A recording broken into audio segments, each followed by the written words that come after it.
الحمدللہ، دعا کرتے ہوئے اس طرح کہنا کہ اے اللہ اگر تو چاہے تو یہ دعا قبول کر لے،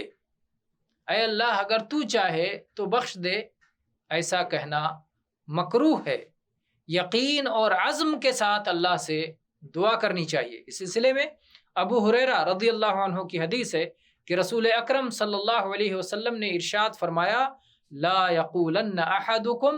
اللہم اغفر لی ان شئت اللہم ارحمنی ان شئت لیعزم المسئلہ فإنہ لا مکرہ لہ۔ متفق علیہ حدیث ہے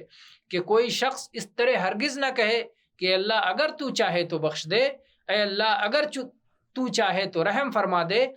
پورے عزم و یقین کے ساتھ سوال کرے، پورے عزم و یقین کے ساتھ طلب کرے، اس لیے کہ اللہ کو کوئی مجبور نہیں کر سکتا۔ ظاہر ہے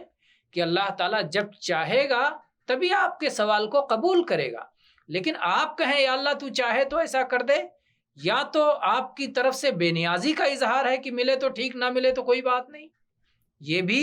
آپ کی شان بندگی کے خلاف ہے، اور یا پھر اللہ تعالیٰ کو آپ یہ سمجھ رہے ہیں کہ جب چاہوں گا کروا لوں گا، اس مسئلے میں ایسا ضروری نہیں ہے، تو یہ بھی انتہائی غلط طریقہ ہے۔ اس لیے انسان کو پورے عزم اور یقین کے ساتھ، اصرار کے ساتھ اللہ کے سامنے اپنا طلب رکھنا چاہیے، اور یہ نہیں کہنا چاہیے کہ اے اللہ اگر تو چاہے تو بخش دے۔ تو دعا کرتے ہوئے انشاءاللہ کہنا، جو بہت سارے لوگوں میں غلط طور پر رائج ہے، وہ شرعی طور پر غلط ہے۔ واللہ اعلم، وصلی اللہ علی نبینا وسلم۔